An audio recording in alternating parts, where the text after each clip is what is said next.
Hello, and welcome, my first grade friends. All right, so my first grade friends. Hopefully, if you're watching this on Seesaw, you've already seen me read to you this wonderful book.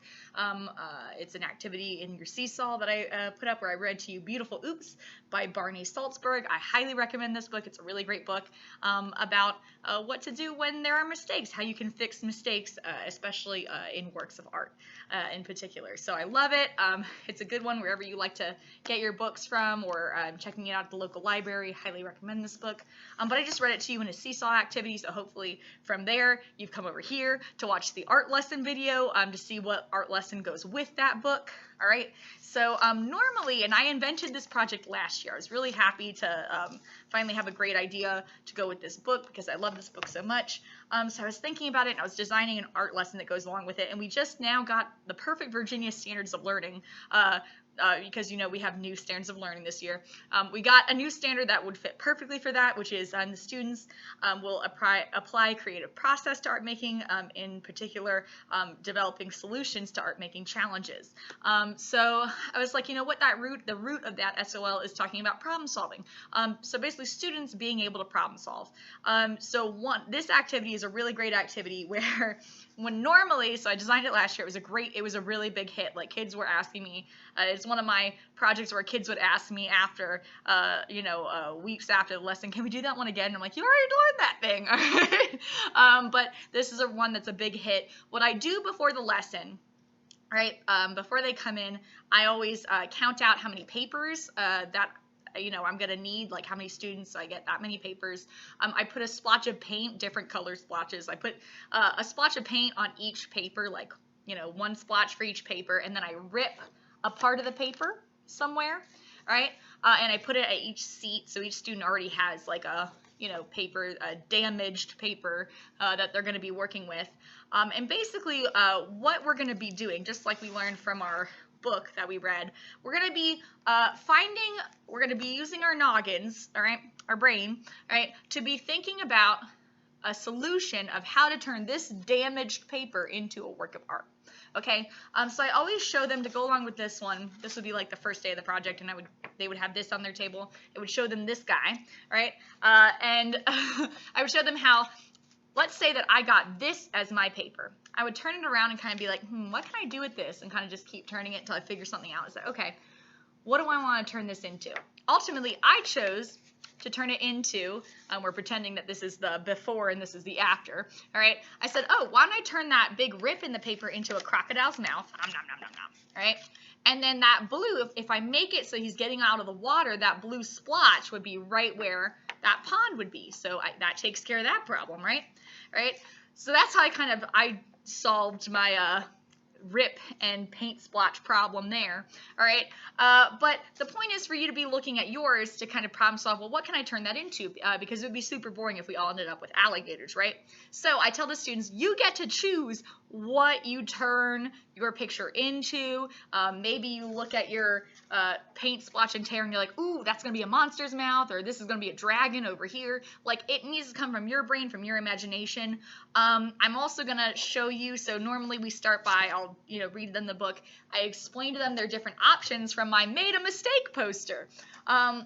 This poster is usually hanging in my room, and it's a made a mistake poster where students can kind of reference, if I've got a student who's really upset, maybe they messed up on their paper, I direct them over to the made a mistake poster because it has different ideas for what you could do.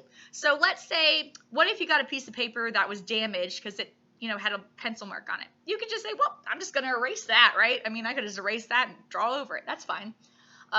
Maybe it's a situation where you can flip the paper over where you're like, maybe I can just, use the other side of the paper for this. Maybe it's a situation where you could color over whatever's on there or paint over it. So for instance, when I changed my paint splotch into that pond, I was like, I'll just paint over that, right? I'll paint blue on top of that, and there you go. You could cut it off. I've had students in this project cut off the piece that they're like, I can't really work with that, so I'm going to cut it off. Gluing the paper over it. So I also have, as you guys know, I have the scrap paper bin that you see in my art room. The scrap paper bin, I would let students use, like they would get little scraps of paper and they can glue it on top, like make a patch almost. So that's another idea. or you could turn it into something else. So like I said, with the little rip, all right, I turn that into the mouth of the gator, right? So these are just some ideas, but I encourage them, I'm not going to give them the answer when they're trying to solve it. I'm just saying, hey, here are some ideas. What are you going to use to turn your picture into a work of art? So what are you going to say? Oh, maybe I really like how this kind of looks like.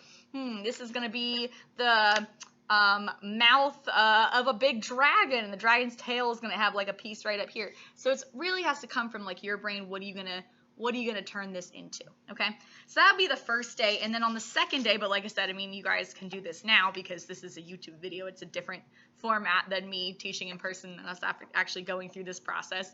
All right, on the second day, what happens is I've prepared, before they come in, I prepared a paper where I take a blank piece of paper for each student, and I fold one corner, and then I take a little bit of crumpled copy paper. So I take like that copy computer paper that you use, I just rip up a little bit of that, I crumple it, and I glue it, like bottle glue it down to the paper in a spot. I let those dry, and I usually do that the day before so that they're all like ready to go for the next day, right?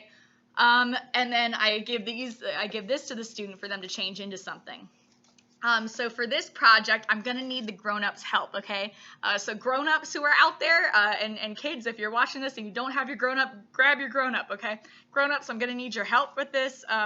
Take a blank piece of paper, rip up one corner, like rip one area of the paper, and get a paint splotch or a marking in another area, and have them change this one into a beautiful work of art.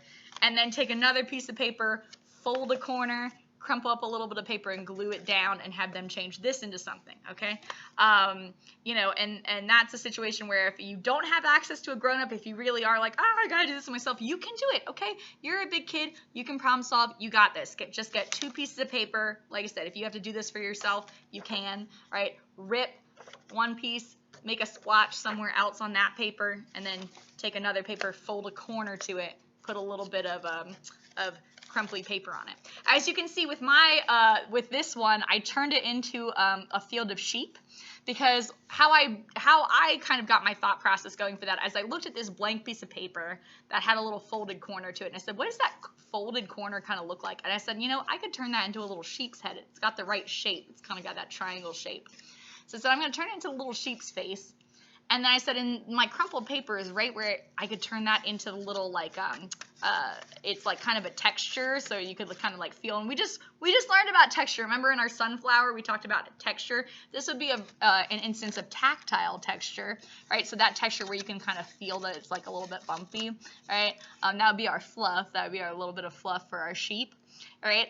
And then I drew my sheep down here, and I said, oh, like, it kind of looks like, I was like, how can I make it look? Because this sheep is so big and these ones are so small. I said, how can I make it look funny? Because I like to do some silly stuff. So I said, what if this sheep was jumping on a trampoline? So this is a sheep jumping on a trampoline. So he's up in the air right now. We're kind of looking down at their field. Those sheep are just chilling, and this guy's like, I'm going to jump on that trampoline. So this is my little sheep on a trampoline. So it can be a very funny, a very silly drawing. Remember, just use whatever you've got at home. Normally I'd be giving you like pencils and paint and stuff like that, but honestly, use whatever you've got at home. Just change your damaged paper into something. Use your problem solving skills. Go over some of the options that I kind of listed out to you. My one big rule of this project is no getting a new paper, right? So you can't, I mean, you could get a patch to like put on this paper, but you can't go get a completely new paper, because the whole point of this project is to use a paper that's been damaged and turn it into something. Because, some people would look at this paper and say, I can't do anything with that. Go put it in the trash can. Well, that's wasteful, right? Especially since, look at the cool idea that came from me saying, oh, you know what? I can still fix that, right? So that's kind of that part of the lesson of like, we shouldn't just write something off just because it's got a little bit of work ahead of it, right? We just had to get a little more creative in our brains and figure something out, right? So we got this. We problem solved it. But that's what I'd like to see. Please take a picture of both of your damaged papers that you turned into art. Take a picture of them. You could upload it here on Seesaw as a response to this activity here, or you could send it to me through Remind, or you could send it to my email address. That's KO''NEIL @stanton.k12.va.us.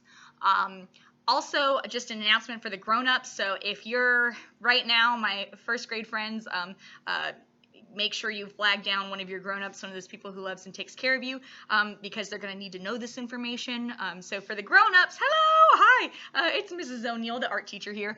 Right now, for these first 9 weeks, I've been working with students at one of my schools, because remember, I work at several schools here in the district. So I've been working at the elementary school where the mascot is the tiger.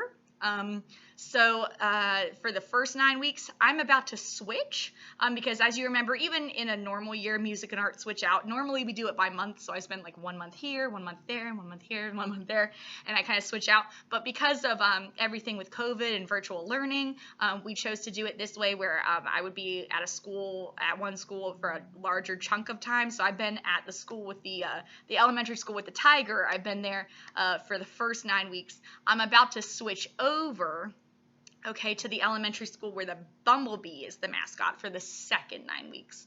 So if you attend the school where the mascot is the tiger, you're about to have music for the second 9 weeks. If you have any questions about how that's going to happen, please contact the administrators. So contact your principal. Don't contact me with those questions. That person's going to have way more information. So please contact them if you have questions about music, because I'm not going to be the expert on that one. But so I've been at that school. I'm about to go over to the one where the bumblebee is the mascot. They've been having music. So if you're watching this and you're one of the friends who's at the school where the bumblebee is the mascot, you've been having music. I'm about to come over. You're going to have for the second 9 weeks, you'll have art, right? And then we'll switch back in 2021 for the third and fourth 9 weeks. We'll do that again. But that's how it's going to roll. So please reach out if you have questions about that. But that's why if you're at the elementary school where the tiger is the mascot, your 3 art projects due by October 15th, because that's the end of this first 9 weeks.